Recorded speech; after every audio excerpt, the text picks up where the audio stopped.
Hey, I'd like to welcome you to another episode of the Mission Matters Marketing Podcast, your source for all things marketing. My name is Adam Torres. You can follow me on Instagram at AskAdamTorres to keep up with my book releases, book tour schedule, signings, all that other good stuff. Always love to connect with you there. And as always, if you'd like to apply to become a co-author of one of my upcoming books, just head on over to the website, missionmatters.com, and click on Become an Author to apply. All right, so today I have Chris Hubble on the line, and he's CEO over at Bastion DB5. Chris, welcome to the show. Lovely to be here. Thank you.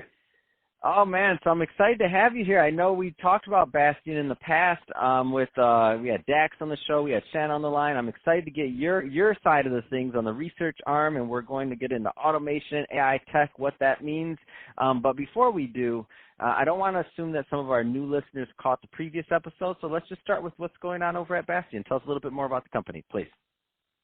In the shortest term, it's the Australia's largest independent-owned marketing services group. And what that means is it's a collection of companies that work together as a collective in all the different arms of marketing at the moment outside of the big creative idea. So it's all of the newer tech, creative for arms of marketing. And we joined them back in November, and it's been fabulous in the almost 6 months so far. Man, that's awesome. Love it. And I don't want to assume that everybody listening understands what that collective approach means or some of the benefits that Bastion brings to the table. So let's go a little bit further on the collective approach and what that means. Yeah, the philosophy is that we're what you would call mid-size offerings. So there are large global companies for which there are the big holding companies with their global networks.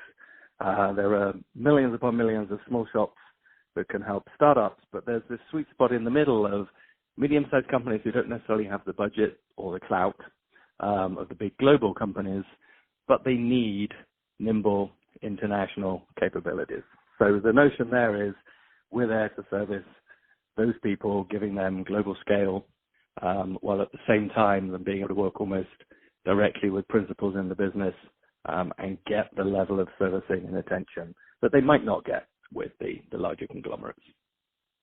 So let's switch it up a bit. I do want to get into what you're doing over on the research arm. So tell us a little bit more about that. Yeah, we help really in all areas of, I would say, brand strategy. So right from early product development through going to market and then communications. So we're both helping optimize existing products and find white space and opportunities based on an existing brand strengths and weaknesses. So we help right the way through that planning curve. So let's get into some of these trends that we were talking about in the pre-show. So automation, AI tech. I mean, where do you want to start with this one? The impact has been huge. You could start anywhere over the last 5 years, but at an increasingly accelerating pace over the last 2 years. The switch to automation has been one of the biggest changes in our industry and changes in terms of the way we're doing things, but also changes in the way that clients are spending and where revenue dollars are flowing. There are a plethora of automated sites available directly to customers on the end. And what they're really doing is sweeping up what I would call the more commoditized side of research. So different types of research that perhaps good enough has been good enough. So creative testing is a good example. Creative testing of ads has somewhat been viewed as a necessary evil for the last 30 years. Ad agencies see it as being prescriptive and getting in the way of creativity. And clients are often doing it, for want of a better word, for cover my ass. To make sure that they're airing something that's effective. So the notion there is if good enough is good enough, why did it cost tens of thousands of dollars and take 6 weeks in the middle of the ad planning process? Exactly, when it could be done in 72 hours for a couple of $1,000s. And that is exactly what's happened. You can load your ad up now on a site that has a very good industry best practice approach, and your results come back fully charted and reported 48 hours later. So it's, I think, a little scary at first when entire revenue streams were essentially drying up. But what I think it's done is move all of that commoditized work onto automation, freeing up researchers to really use their brains and work on just the much bigger, more strategic, deeper pieces of research. So what is done in a backhanded way is remove all of the menial tasks and free us up to be true consultants. I love that because it seems like, I mean, obviously most industries start off that way, right? There's some inefficiencies. You have new technology, you have new processes, and then inefficiencies come out, and then you have the ability to use that same brain power, that same workforce to then innovate and go further. Now that is, you see this transition happening, what are some of the interesting things that you're seeing coming out in terms of like innovation or things that you're noticing from your vantage point? To be honest with you, I think it's incremental because we're still at the starting point. As I said, it's the last 5 years. And the starting point is always, how do we automate what's already being done? So it has been primarily about efficiencies as opposed to new breakthrough technologies. But where we're beginning to go, as you move a lot of that stuff onto automation, data is transferred via API, you can start to link that data to other data sources. And we're at the very nascent beginnings of that.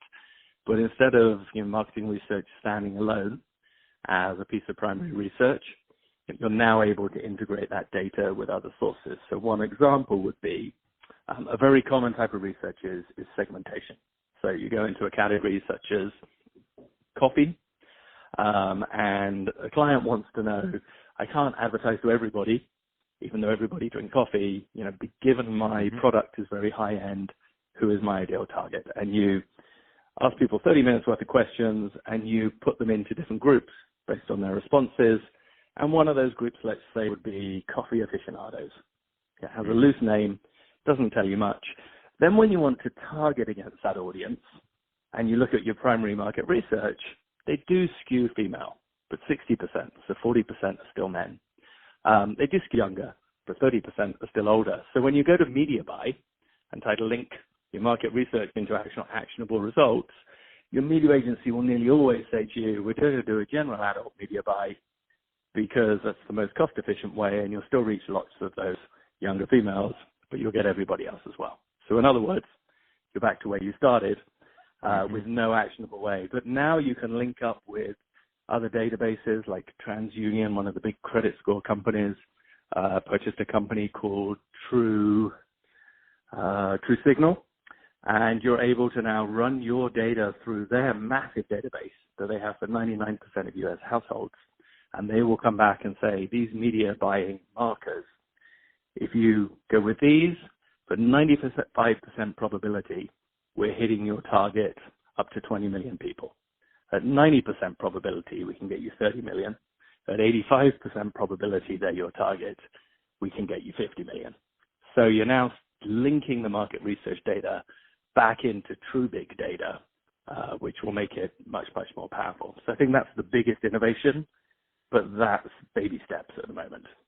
Man, that's exciting, though. For that being baby steps, you got to admit, that's pretty exciting.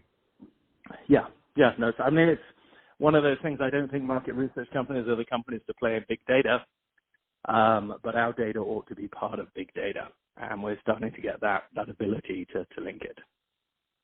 Man, that's awesome. So, Chris, if somebody's listening to this and they want more information on Bastion DB5 or to connect and learn more about the company, number one, what's the right type of companies that are usually a good fit to make sure that the right people are following up with you? Number two, what's the best way for them to reach out? Yeah. I think any company that starts saying things like, hey, for the first time, we're going to do a significant investment in marketing.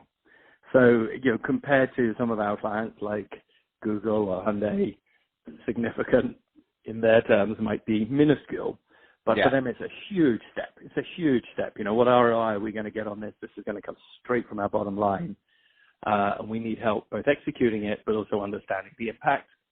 Those would be the sweet spot for the collective.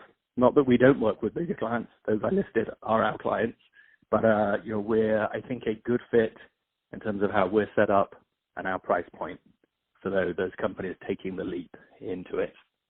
And they can obviously go to the Bastion Collective website, which is just www.bastioncollective.com.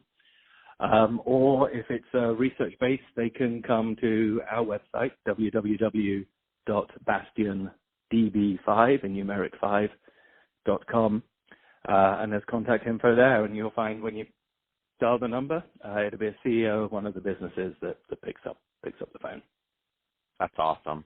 Well, hey, Chris, really appreciate you coming on the show today and sharing more about all the great work that you're doing over at Bastion DB5. And to the audience, as always, thank you for tuning in.